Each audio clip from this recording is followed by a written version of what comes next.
as Senate Majority Leader Mitch McConnell asked Republicans this week to head off problematic nominees before President Donald Trump officially picked them. The Kentucky Republican singled out Ken Cuccinelli, floated for the job of Homeland Security Secretary. The former Virginia Attorney General runs the anti-establishment Senate Conservatives Fund, which he joined in 2014. McConnell remarked Tuesday that the group had cost the GOP seats in 2010 and 2012 by guiding the party away from more electable candidates, according to attendees at the closed-door Republican policy lunch. Story continued below. Now with McConnell up for re-election and eager to protect his narrow majority, it's Senate Republicans who are trying to take control. In addition to confronting Trump on his purge at the Department of Homeland Security and his threat to deploy auto tariffs and keep existing levies, GOP senators hope they can persuade the president to avoid nominating Cuccinelli or Chris Kobach, another immigration hardliner, to lead DHS. They also want Trump to drop plans to nominate Herman Cain to the Federal Reserve and are considering whether to challenge Stephen Moore's nomination to the Fed. "We're trying to do everything we can to send the message before they send these people up here," said a Republican senator who 20 seconds later lamented a separate problem, Trump's trade nightmare. It's an unusual time in Trump's Washington, with a Senate Republican majority that's been at odds with the president for months now, and with GOP senators increasingly comfortable in trying to ward off what they see as Trump's worst impulses. It's an inflection point, with Senate Republicans weighing how hard to try to contain the president. By signing up you agree to receive email newsletters or alerts from Politico. You can unsubscribe at any time. "We've been down this road so many times, it's hard for me to measure," Senate Majority Whip John Thune, RSD, said when asked about the simultaneous intra-party struggles. "It just happened to be issues that came to the surface at the same time. This moment is a little more stacked than probably most other moments," said Sen. Kevin Cramer, RND, who met with Trump about his Space Force proposal on Tuesday and sought to downplay the feuds. "The president is very good at trial balloons and pulling back. The tensions between Trump and Senate Republicans have raged for 4 months, an arc that intersects neatly with when Mick Mulvaney took the reins as the president's acting chief of staff and helped goad the president into a shutdown that lawmakers loathed, and then into a national emergency declaration that a dozen Republicans voted against on the Senate floor." Some Republicans barely hide their feelings about Mulvaney. Asked about his role during the shutdown, Senate Appropriations Chairman Richard Shelby, Republican Alabama, responded that some people were interfering in bipartisan negotiations. At Mulvaney's urging, Trump pressed Senate Republicans to put forward an Obamacare replacement plan, with the president telling reporters he would transform the GOP into the party of healthcare.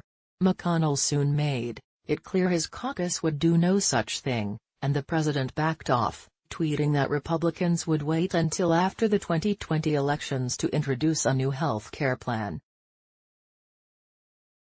Yet Senate Republicans are still wrestling with the Trump administration, trying new ways to blunt the administration from taking them places they don't want to go. Asked about steel and aluminum tariffs he wants removed before backing Trump's new trade deal with Mexico and Canada, Sen. Chuck Grassley, Republican Iowa, responded, "I'll spend 5 minutes with you if the president reads what you say." Grassley's concerns aren't isolated to the president's protectionist strategy. He is also pleading with the White House to keep his former staffer on as head of U.S. Citizenship and Immigration Services. Oh, and he had to rebut the president's ruminations on wind turbines causing cancer just last week.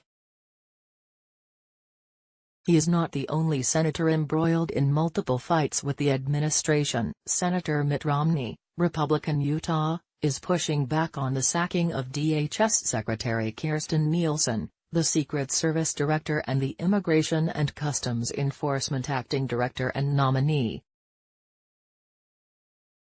"It's unfortunate to have so many vacancies and so little time for proper transition," Romney said of DHS. "So it's a very troubling setting." Romney said he will vote against Kaine if he is nominated to the Fed, joining Senator Lisa Murkowski, Republican Alaska, and Senator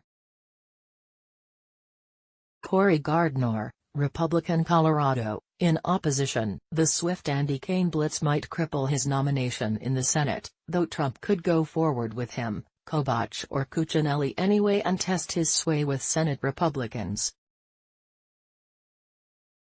The goal, though, is for Senate Republicans to stop the nominations before they are forced to vote on them. "It's just a pragmatic concern," Senator John Cornyn, Republican Texas, said. "It just saves a lot of potential embarrassment and difficulties if there's consultation on the front end." Senate Homeland Security Chairman Ron Johnson, Republican Wisconsin, said Wednesday he's trying to protect the job of DHS counsel John Mitnick, so the department is following the law, and also backed Kevin McCalleenan, now the acting DHS head. "My preference would be to try to stabilize the situation," Johnson said. The Trump administration is also facing pushback on far weightier issues than personnel. Senator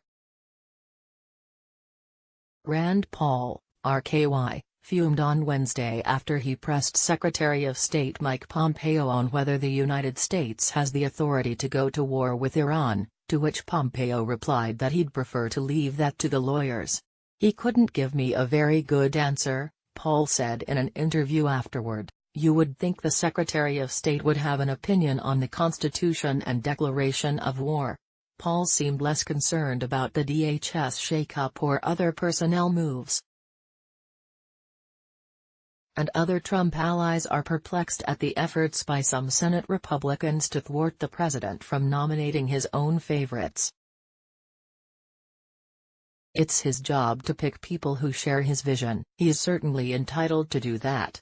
And I hope that the Senate will give due consideration to whoever he decides to send up," freshman Senator Josh Hawley, RMO, said. While Mulvaney's predecessors, John Kelly and Reince Priebus, sought to restrain the president and forge constructive relationships with Capitol Hill, Mulvaney, a former Tea Party agitator from South Carolina, has made clear he has less interest in that. If Kelly worked to limit access to the Oval Office and ensure he had the last word with the president, Mulvaney has adopted a different strategy. He told White House aides early on he had no intention of elbowing them out of meetings. "Trump has drawn all the wrong conclusions from the first 2 years," said Chris Whipple, the author of The Gatekeepers, A History of White House Chiefs of Staff. "We've seen that letting Trump be Trump is a recipe for failed government." Mulvaney has slowly brought in a half-dozen allies, including the head of the Domestic Policy Council, Joe Grogan, a principal deputy chief of staff, Emmett Oil, and an aide with national security expertise, Rob Blair, who share access to the president and usually share Mulvaney's views. Since Mulvaney's ascension, the president, often encouraged by Mulvaney, has provoked his Republican colleagues virtually non-stop. Trump appears freed by the move to push unorthodox nominees and revert to immigration and trade policies unpopular with most of his fellow Republicans. "The president has his own way of doing things and it's unconventional and it upsets some people," Senator John Kennedy, R-Law, said. "This is not Olympic gymnastics where you get style points. This is results." Yet even Kennedy had a bone to pick this week.